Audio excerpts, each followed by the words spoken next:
Like mysterious lights out of the darkness of the unknown. Or at least so they seem to us, the UFOs, the flying saucers.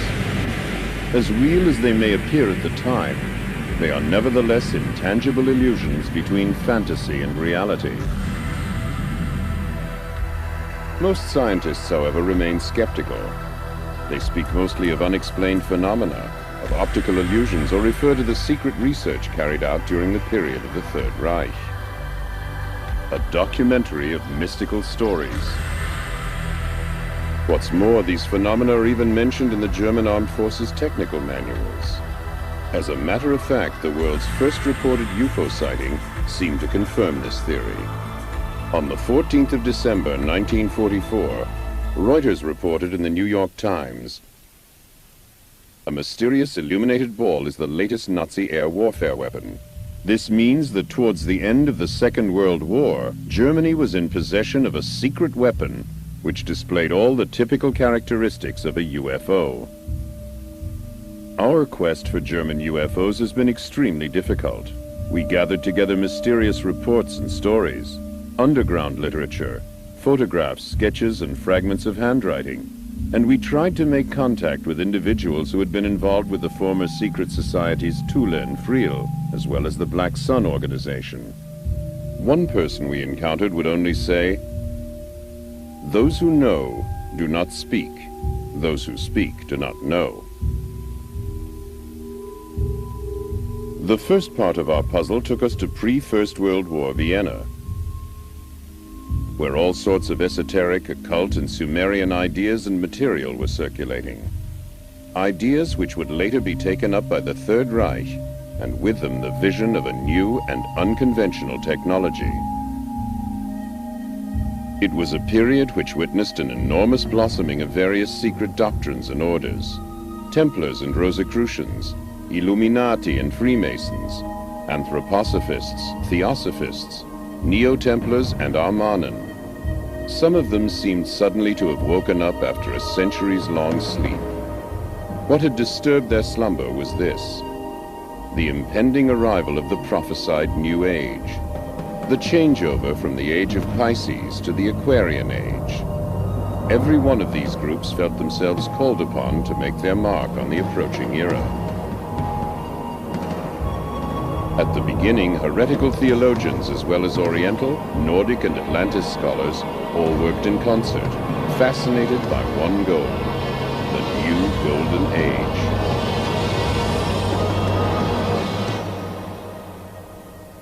Transcending good and evil. From the beginning of time, this concept has triggered a conflict in the spiritual world, between light and darkness, between white and black magic, between occultism and wisdom. Our Earth and its spiritual dimensions, which are the thoughts of humanity, are the mirror of these conflicts. Each time every human being makes a decision, he is faced anew with the choice between two paths: the white road of unselfish love, or the black road of selfishness, which ineluctably leads to doctrine. Every individual who comes into contact with higher learning considers himself basically good. And yet, the two principles are still within him, obligating him to examine which thoughts and deeds he will use to serve which power. At the end of time, the twilight of the gods, he will realize that heaven and hell are our own thoughts and actions, good and evil our own invention. Then he can draw on this experience to make the journey home to completeness. The powers of darkness and light serve only one Lord, the creator of all things. They have the one goal of availing ourselves of the life experience to create a race of superior beings. Power without love can only lead to catastrophe.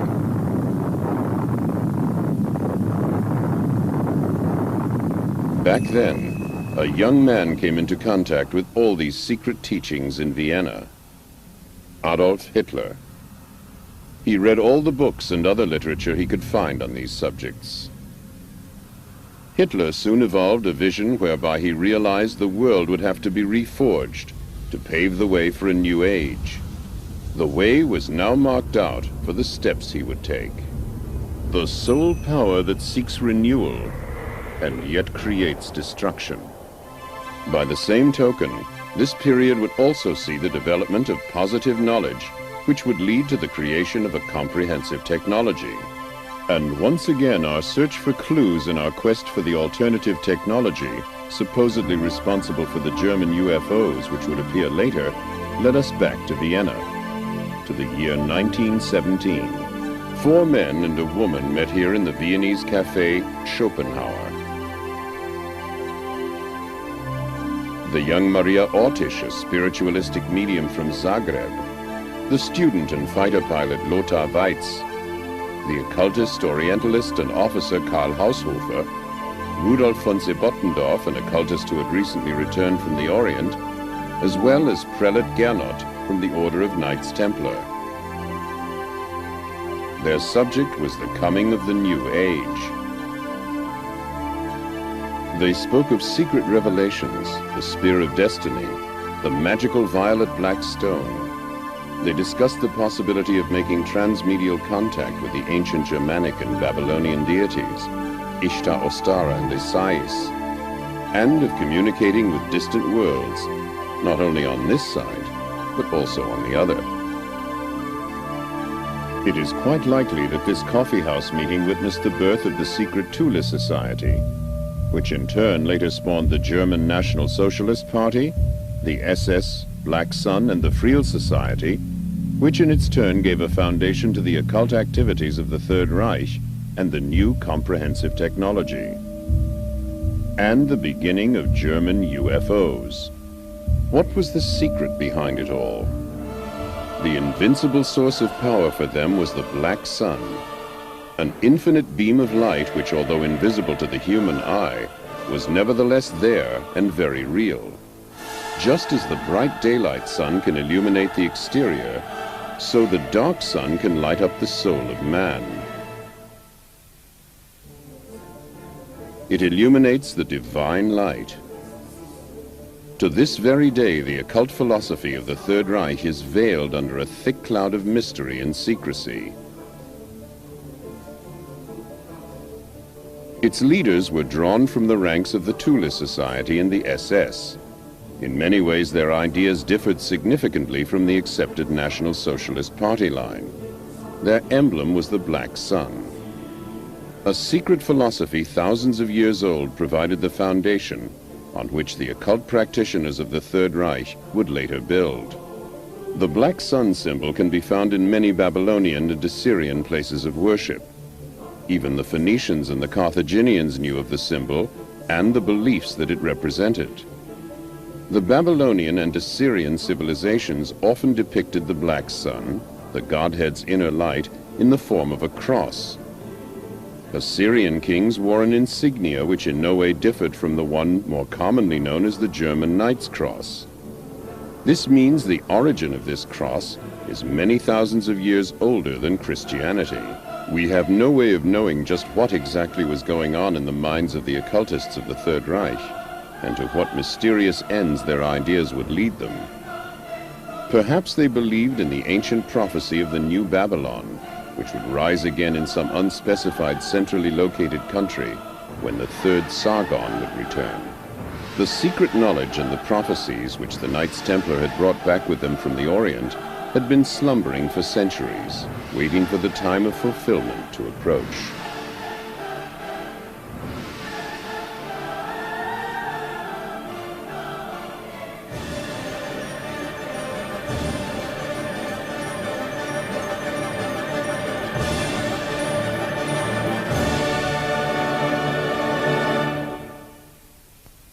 In 1919, von Sebottendorf joined with Karl Haushofer and Dietrich Eckart to form the Thule Society. This was to be a melting pot of various occult orders, with a network of connections throughout Germany.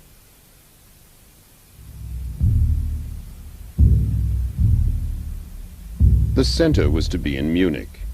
Many members of the Thule Society formed themselves in active opposition to the short-lived Socialist Republic of Bavaria. A political party was founded, and in 1921, Adolf Hitler, a man well known for his occult beliefs, was engaged as a political orator. Inspired by members of the Thule Society, Hitler's plan for a 1,000-year Reich was born. The increasing political ambitions of the Thule Society resulted in a number of smaller groups going their own way. One of these groups was the Vrill Society. Towards the end of 1919, a select group of people, members of both the Thule and Vrill societies, met in an old hunting lodge near Berchtesgaden. Taking a prominent part in the proceedings for the first time was Dr. H.O. Schumann, a man whose area of expertise would today be called alternative energy. Nevertheless, the leading figure was the medium, Maria Ortisch. A second medium was also present on this occasion, the 18-year-old Sigrun. Maria Ortisch presented texts she had received from her spirit medium, one in the Sumerian alphabet and the other in the secret code of the Knights Templar. Both texts had already been translated. Were they messages from the gods, or tidings from some alien civilization? Construction plans for the development of some new advanced technology which would enable mankind to reach for the stars? From now on, the members of the Vrill Society devoted themselves wholeheartedly to the realization of what must be one of the most bizarre ideas that ever occurred to the mind of man. The construction of a time machine that would transport them to the realms of the beyond and bring them face to face with the gods themselves. We don't know just exactly how far they got with their machine.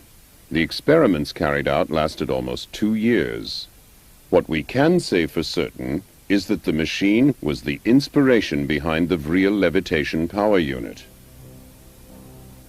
At the beginning of 1924, the machine was dismantled and taken to Augsburg in southern Germany for storage, perhaps to the Messerschmitt aircraft factory. As a member of the Thule Society, Rudolf Hess gave a number of lectures and was, among others, one of the people responsible for the early encouragement this new technology was accorded. In all things, we are able to recognize two principles which decide upon matter and events: light and darkness, good and evil, creation and destruction. These two principles, the creative and the destructive, determine our technical means.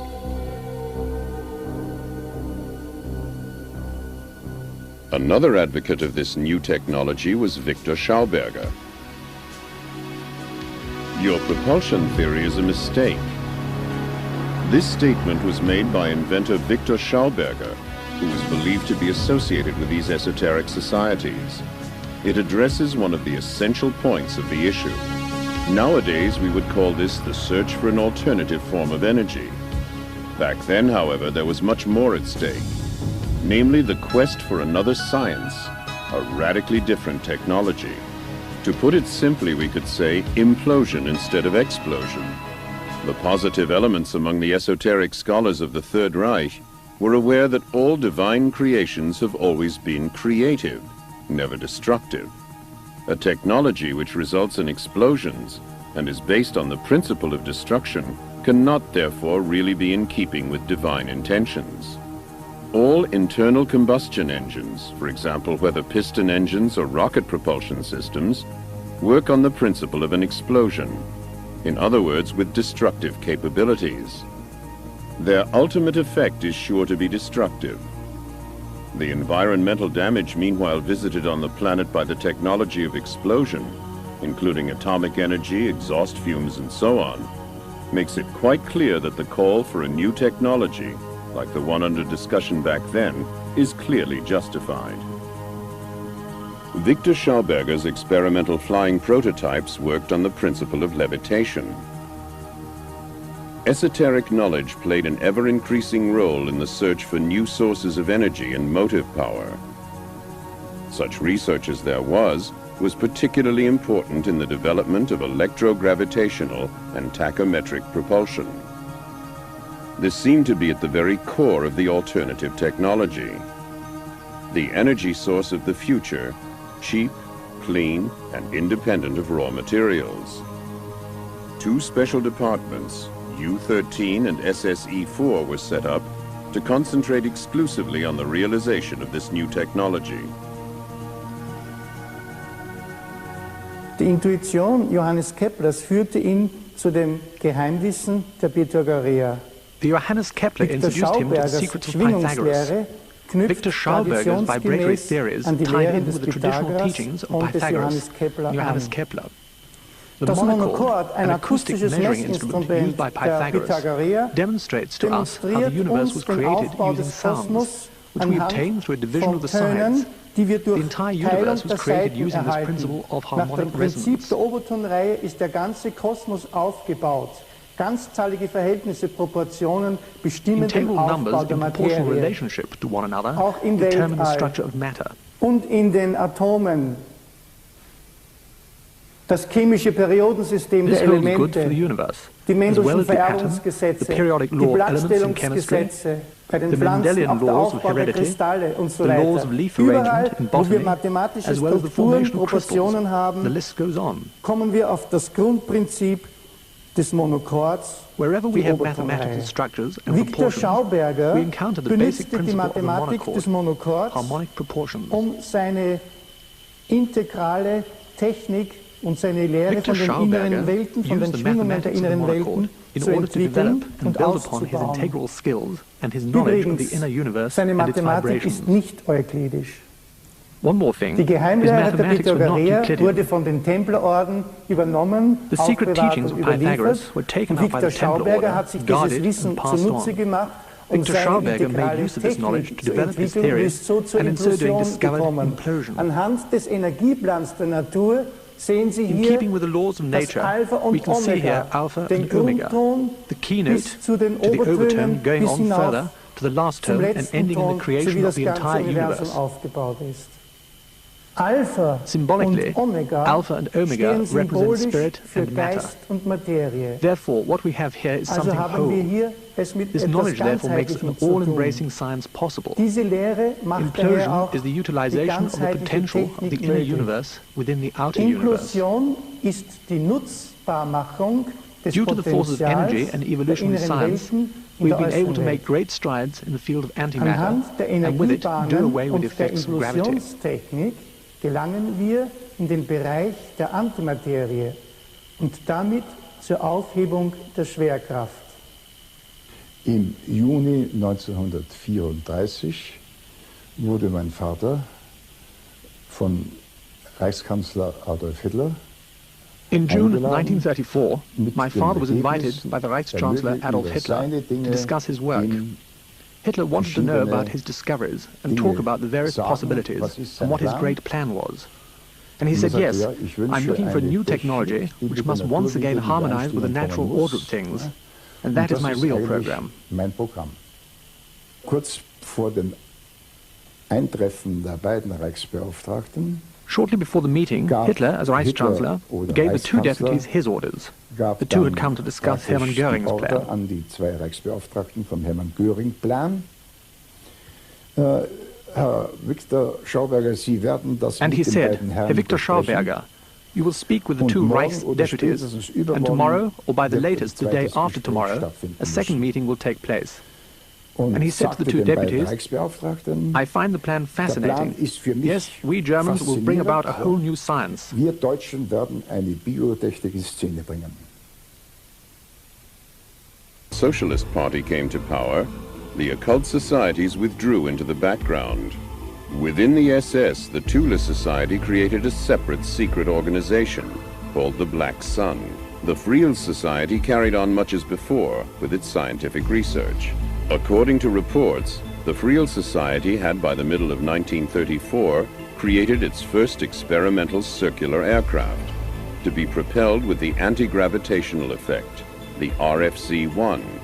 The men responsible for the design and construction were Dr. Schumann and an engineer from Bochum. Since 1929, the young Gertie Vogt had been responsible for running the Vrill Society, and she made herself known to private investors who were prepared to invest in projects that carried an element of risk. In the meantime, the members had become convinced that the mediumistic messages originated not from gods from the other side, but in fact from a highly developed alien civilization within the Aldebaran solar system. The main star in the constellation of Taurus is Aldebaran.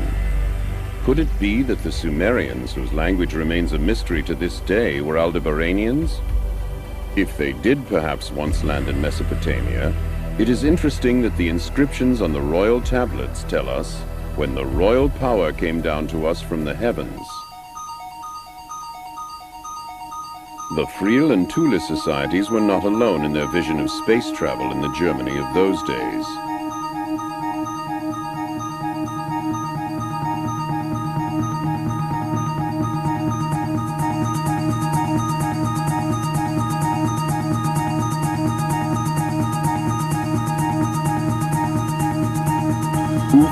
The German national film company, released a motion picture called The First Woman on the Moon. The first space rocket was then built by Werner von Braun and Hermann Oberth with UFA movie money. Many German scientists studied the possibility of traveling to the stars. Before the end of 1934, the Vrill Society had built its first light aircraft, the RFC-2. Round aircraft. It was fitted with an improved Vrill propulsion system and, for the first time, magnetic impulse steering. It measured hardly more than 16 feet from end to end, but it worked. It already possessed two typical characteristics of UFOs: the optical blurring of the contours when accelerating, and the colored lights depending on the level of power applied: red, orange, yellow, green, white, blue, or violet. Despite its advanced flying capabilities, the RFC-2 remained virtually unnoticed by the political leadership of the time. The same fate was to befall the first jet-propelled aircraft 4 years later, the HE-138, the HE-176, and the HE-280. Only the SS showed a slight interest in the work of the Vrill Society. Its own Black Sun formation had meanwhile set up Research Department 4, SSE-4 for short, which was responsible for coming up with alternative sources of energy. What is certain is that their aim was to make Germany independent of foreign crude oil imports. Nevertheless, stimulated by Victor Schauberger and the success of the latest Vrill success, SSE-4 now began to construct its own light aircraft. Using Captain Hans Kohler's tachyometer converter as a basis, and appropriating many Vrill components, they developed their own Thule aero engine. Towards the end of 1938, they had constructed a small propeller-driven light aircraft, the RFC-4, with the express purpose of observing how disc-shaped objects behave in flight. By 1939, the SS had already built its RFC-5, the first long-distance aircraft measuring more than 65 feet, and with the mysterious name Haunebu-1. Under tight security, the Haunebu-1 made its maiden flight, in all probability, in August of 1939. Documents show that by 1941, the British had already found out about these top-secret SS experiments. In contrast to the simple Vrill prototype, the Haunebu was a complicated proposition. However, because of the form of its power unit, it offered considerably more storage space. In 1939, Hitler made one of his biggest mistakes. Und von jetzt ab wird Bombe mit Bombe vergolten. What might have been meant to be a limited military action, the Polish campaign, led directly to the Second World War. Quite contrary to what we might imagine the situation to be in the perfectly organized National Socialist state, everyone did exactly as he pleased. The Air Force, the Army, the Navy, and the industrial concerns all followed their own inclinations.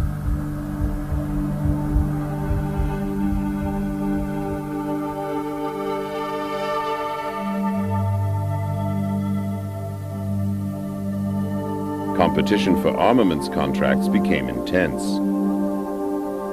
As a result, alternative methods of propulsion found themselves in direct competition with their more conventional counterparts. A sort of compromise was achieved with experimental flying saucers like the RFC-7. Wir haben Transporte gemacht, auch vom Kampfgeschwader 26. Und zwar haben wir Torpedo geholt von Kiel, heute The 26th Fighter Squadron had been ordered to fly from Kiel to Norway in order to resupply the 30 Fighter Squadron, the Baumbach Command. On a return flight to Hamburg, I took a model of my aircraft design with me, and taking advantage of the opportunity, actually had it forwarded to Ernst Udet in the Reich's Air Ministry in Berlin. Zum Reichsluftfahrtministerium nach Berlin an Udet. Udet hat dieses Modell weitergegeben an Peenemünde. Udet passed this model on to the research establishment in Peenemünde, where tests were later carried out. Over and over again, I later heard reports from people who were working in Prague on the construction of flying discs, and progress in this field was actually being made. I also knew that Habermohl and Schriever were in possession of my model and had begun work on its practical applications. Mein Modell praktisch bekommen hätten zum Ausarbeiten, zum Rekonstruieren. Und diese Flugscheibe hat der Schriever auf seine Art, seine Schriever Gedanken made certain umgebaut. alterations to my plans, whereas, as I was later for certain, Habermohl had remained true to my original design. The second prototype was a flying disc, 42 meters long, and was built by Nita Beluzzo in Breslau. Ein zweites Modell wurde gebaut, Lichtmodell wurde gebaut, eine 42 Meter große Flugscheibe wurde gebaut durch Miete und Beluzzo. Und zwar in Breslau. Und diese Flugscheibe sollte dann, This flying disc, as I discovered, was flown to Spitzbergen in Norway and should have returned to Rechlin on a directional beam with an unknown transmission frequency and code word. Sendeskala, eine Nummer für den Sender, nicht, was überhaupt gar nicht benutzt wurde von anderen, sollte auf diesen Richtstrahl die Flugscheibe due to a bad nach landing in Rechlin Spitzbergen, zurückfliegen. it was damaged Sie ist aber bei der and was Landung in unable to complete the return Spitzbergen flight so home. zerstört worden, weil die ist heftig aufgestoßen und konnte dann nicht mehr zurückfliegen. After that, I drove into the hills just outside Prague, where the secret testing ground was supposed to have been located. I had my Leica A camera with me, when suddenly I saw such a flying saucer. I was wounded at the time, so I know that it was November, December, although the test flight was not due to take place until the following February. Someone had made an unscheduled test flight, and this is what I saw coming towards me. It had no wings, absolutely none. I took a photo and wound on the film, but it was already directly over me. Then I took a second photo, and I could see that it was a flying gyroscope, a flying saucer. Eine Flugscheibe. Apart from the conventionally powered flying saucers to be seen at this time, there were indeed other UFOs cruising the skies. A small Vril RFC-2 had been in service as a reconnaissance aircraft since the end of 1940. This rare photograph shows an RFC-2 in the skies over the southern Atlantic, on the way to a rendezvous with the auxiliary cruiser Atlantis in the waters of the Antarctic. Individual sightings of the first RFC-6 Haunebu-2 were also reported. In July 1941, work began on this Schriever-Habermohl flying gyroscope, a jet-propelled vertical takeoff light aircraft. By the end of 1942, the first practical tests could begin. However, there were serious design faults in the first prototype. The same year, Dr. Richard Miete began work on a turbine-driven light aircraft, the RFC-7T. This was to be discus and not saucer-shaped. The Italian scientist Giuseppe Beluzzo soon joined this project, followed shortly afterwards by Schriever and Habermohl. They worked together to produce a functional, reliable light aircraft.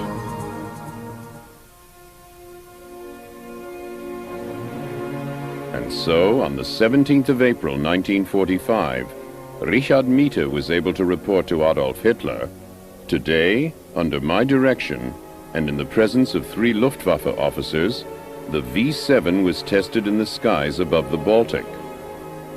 The general characteristics and attainable performance of the aircraft were as follows.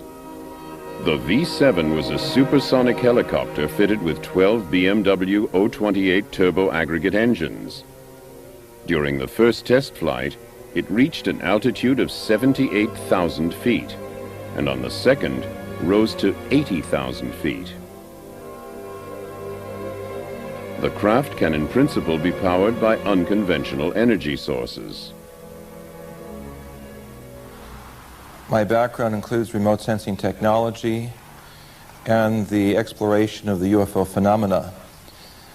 Over the years, I've had the privilege of being a friend and colleague of the late American Naval Admiral Delfarni, who was instrumental in bringing many of the German scientists to the United States at the end of World War II. As many of you know, there was an executive order given by President Truman in August of 1945, August 15th, 45. And in March of 1946, the State Naval War Committee authorized the collection of German materials relating to experiments of high technology. The operation known as Paperclip was to bring sequestered German scientists privately to the United States in the hope that the Americans could begin a quick start, a catch-up in the areas of V1 and V2 testing. Clearly, the Germans were involved with the building of what many allies considered a miracle weapon systems. And so I have had the opportunity of looking very carefully at the documents that detail 2 histories. One, the building of the first space city on planet Earth known as Peenemünde, and the bringing over of some of the best technical and scientific experts in the world, headed by Dr. Wernher von Braun, which led to the placing of man on the moon. And secondly, a closer look at the lesser-known development of what some experts will call the Feuerkugel, the fiery ball, or the disc-like hovercraft that the Germans were experimenting with during World War II, which was known to American intelligence and yet not really appreciated until the Germans began to cooperate with the Americans following World War II in a unified effort to advance mankind into space. The Allies described the various German flashing flying aircraft that they saw as Foo Fighters, fireballs. The German name for the typical Foo Fighter, however, was Fliegende Schildkröte, flying tortoise, because of its resemblance to the tortoise shell on the ground.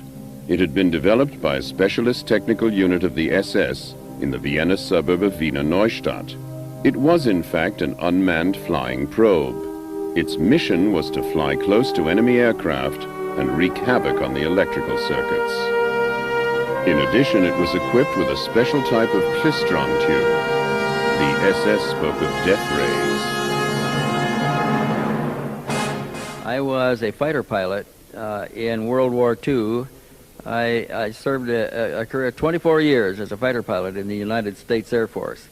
But I was a young fighter pilot in World War II, and I was a captain in the Air Force near the end of the war.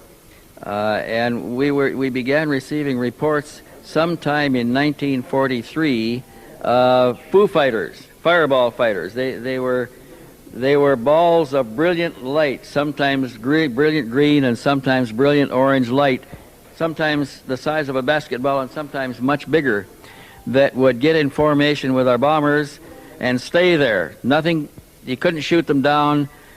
You couldn't, no matter what maneuver we went through, they stayed exactly in position.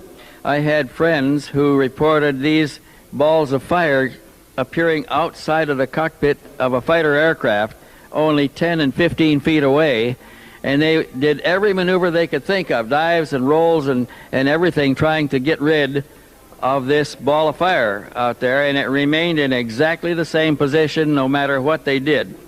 This represented a technology far superior to anything that we had encountered anywhere on the planet before. We thought these objects were being manufactured by the German government because they were our opposition at the time, and we thought they had discovered some new technique because we had already experienced other instruments, other vehicles that passed through the bomber formations at very high speed that also had glowing tails. We had close approaches of disc-shaped craft, not as close as one would like, but following bomber formations. We knew that the rockets had been perfected, and we thought that most of these were simply a further extension of this rocket technology, and we believed that they were all being produced someplace by the Germans.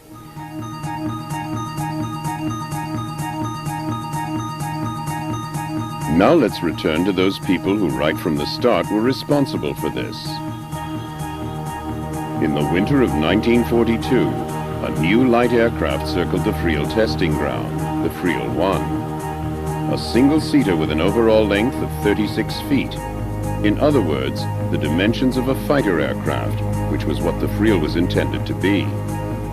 This also holds true for the armaments. 3 30mm caliber Mk108s and 2 MG17s. While the Vril 1 was being developed and constructed, significant strides must have been made in the attempts to make transmedial contact. There were definite plans already at hand for the construction of a much larger aircraft, the Vril 7. In comparison to Vril technology, the Mita Beluzzo and Schreiber Habermold projects were really still quite conventional. The hybrid use of this technology, some investigators believe, led to the development of the commonly recognized spacecraft known as the Beluzzo, the Schreiber, the Methe systems.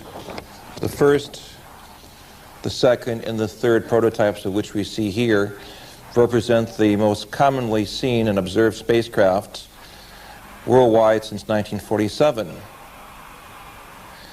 The documentation and personal experiences with many of the German fuel experts, however, suggest that as early as 1935, the Germans were aware that there was life and technology in the universe, and were at least indirectly aware of the possibilities of building their own saucer craft, which would make them basically the first to have opened the window to contact with other areas of higher evolutionary intelligence.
Unbeknownst to those involved in Operation Paperclip, there were other scientists involved in the development of very advanced systems, from the larger Honey-Buell systems that were developed in 1939, 42, and 45 that could carry literally scores of officers, to the Thule system, which was a very small vehicle, to a very large interplanetary electromagnetic spacecraft that was at least on the drawing boards, that had cabins for sleeping.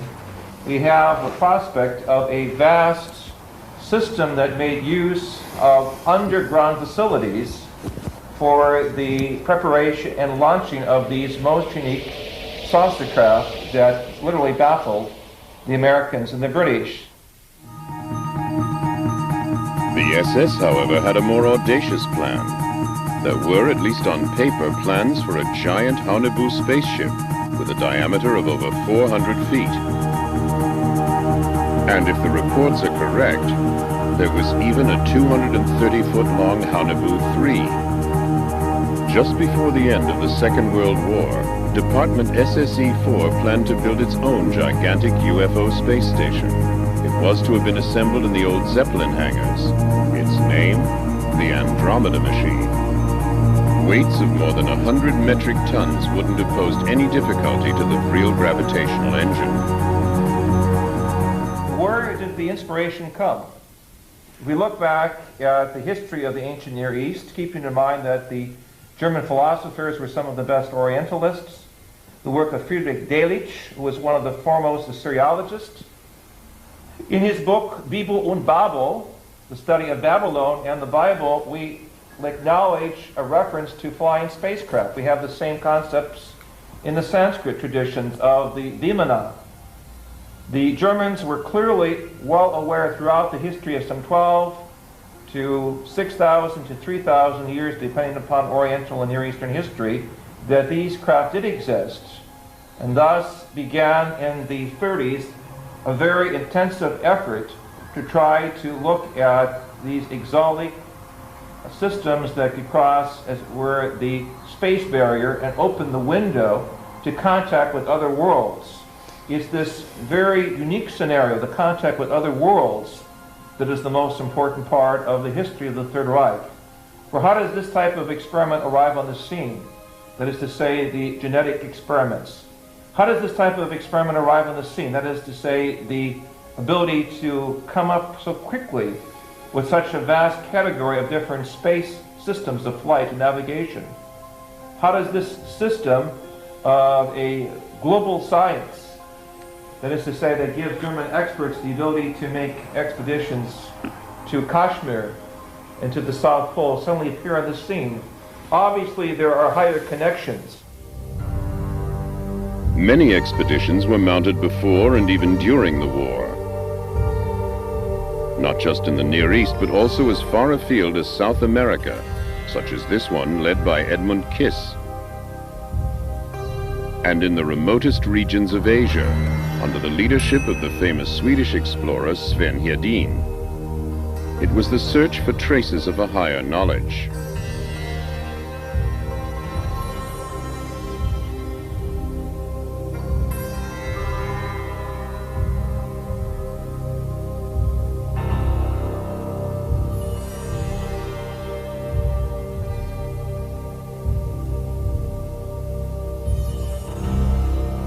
Da war mein Ziel immer die unbekannten Teile von Asien, wo die Karten das verlockende.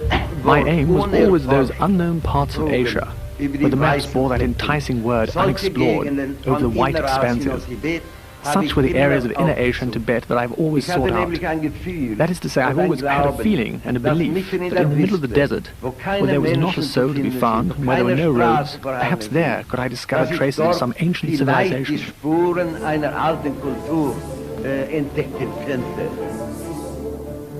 The Vril Society already had its own audacious plan.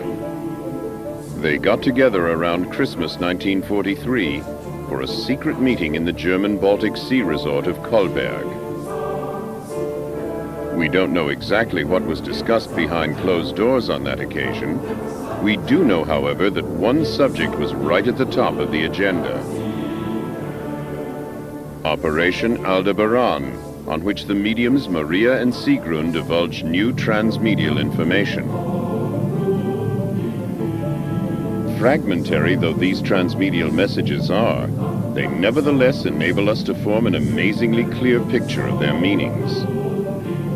Even maps and landscapes of distant planets have been received by medial communication. The Aldebaran solar system is 68 light-years away from the planet Earth. The magical medial telepathic agencies of the Thule and Vrill societies have this to report about it. The Sun, Aldebaran, has 2 inhabited planets circling it. The 2 together go to make up the Sumerian Empire. On the 3rd and 4th of January 1944, a meeting is believed to have taken place between Hitler and Himmler. The subject of their discussion, the Vrill project, the projection of a huge Vrill spaceship through the dimensional channel. In other words, a tunnel that was independent of the speed of light to Aldebaran. If we look at human history, we see throughout the documents of Sumeria, of Ebla in Syria, even the Old Testament book of Ezekiel, chapter 1, speaks of the wheel within the wheel. So there is very clear evidence of higher and parallel evolution throughout human history. However, it is very clear that the major impact of UFO technology did not occur in 1947 at Roswell, but rather earlier, by some 10 to 12 years in the area of Germany. And on the basis of looking at documents and talking with former scientists who worked in Germany during the war, it is clear that many of the officers saw UFOs in the sky over Germany during World War II, and even in the region of Peenemünde, where the first experiments took place, there's clear evidence that there were advanced electronic eyes and ears that were watching very carefully the German scientific developments. Clearly and logically, Germany would be the most unique place for a contact that would be made by higher intelligence, since it was in the leadership of the scientific industry in the 20th century. Clearly, it was the place where some of the best scientific minds were assembled in the world.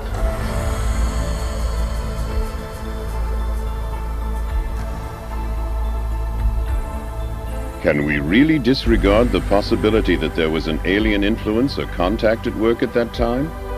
What could this structure, photographed on the Vrill testing ground in the autumn of 1943, possibly be? A Vrill 7 engine being tested? Possibly. But mightn't it also be a spaceship from Aldebaran?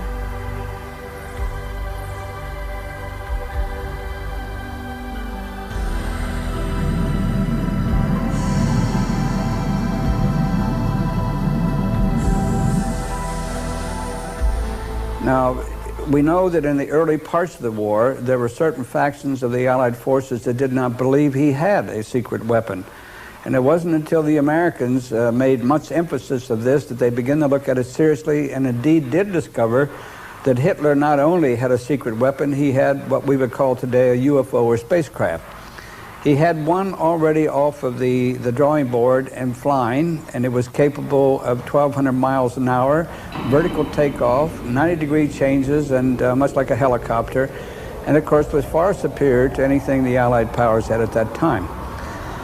Secondly, they knew that he had another craft about to be up and going. It was capable of doing 2,500 miles an hour, which was double the original. And not only did it have the characteristics of the original craft, but it also had a laser weapon aboard it that was capable of penetrating 4 inches of armor. Now, needless to say that that really spooked the Allied forces into making a redemptive attempt against him and bringing him into a state of capitulation. What then became of all the secret projects carried out during the Third Reich? There are indeed a whole series of explanations. One is that the most important flying saucer was purposely sent to the bottom of Lake Mondsee in Upper Austria. Another is that they were concealed somewhere in South America and in the Antarctic. And not just that. Some people actually maintain that there is a German UFO base in the Antarctic, and that many were brought there disassembled by submarines. The most bizarre theory originates from the Special Department U-13. German UFOs are said to have traveled back in time as a result of entering a strange space-time discontinuity, where they were then received as the white gods of ancient Sumerian and Babylonian legends. Amazing tales. There is, however, something concrete to go on. Why did the Allies under Admiral Byrd mount an invasion of the Antarctic? I would like to say that among the many scenarios, of course, was the reality that there were some 30 missing German submarines that came from Baltic port areas at the close of World War II. These submarine systems had the Walter snorkel system, which allowed them to stay under water for weeks at a time. And this advanced technology made the German U-boats some of the finest in the world at the time, as acknowledged by U.S. naval documents. It is conceivable that some of this advanced technology could have been put on the submarines, spirited out, and with the snorkel system could have made for Argentinian ports and even the facilities there in Queen Maanland or Neues Schwabenland. I say this as a strong possibility, having seen the film that was made in 1947 with Admiral Byrd and Admiral Wood. I had the opportunity to actually see portions of this film, and what struck me was the fact that there was a significant military contingent that went down to Antarctica with Admiral Byrd. Why was it necessary to bring some 4,000 soldiers, a battleship, an aircraft carrier, and a support team to go into an area if it was purely a geological/geophysical exploration? Clearly there were other unknown factors there, and it was up to the Americans to see if they could acquire this missing technology. That is one scenario. After a few days, however, and the loss of an undisclosed number of aircraft, the operation was abruptly terminated. What happened? What mysterious opponent could have repelled the Allied invasion so quickly and decisively? Could it have been the few remaining members of the German armed forces? Or perhaps even aliens from Aldebaran? Admiral Byrd later explained to the press that in the event of another war, the hard facts were that we would have to reckon with an attack from aircraft that could fly from pole to pole. Later reports indicated that Admiral Byrd was given 8 months and unlimited funding to go in and pull this thing successfully off. But we also know that within 8 weeks he was totally defeated. Now, the supposition at that point was that there was an advanced civilization and technology, most probably alien. There were with the Third Reich and the SS who was in Antarctica, and that those great and developed technologies were used to defeat Admiral Byrd. Throughout the world, in the ancient manuscripts of lost civilizations, we are confronted over and over again with tales of space-traveling gods who visited our planet to prepare mankind for a new age of knowledge and wisdom that would come about as a consequence of the next evolutionary step. The occult secret societies of the Third Reich knew of these traditions and sought ways to make contact with these space-traveling gods who had first arrived in Babylon all those centuries ago.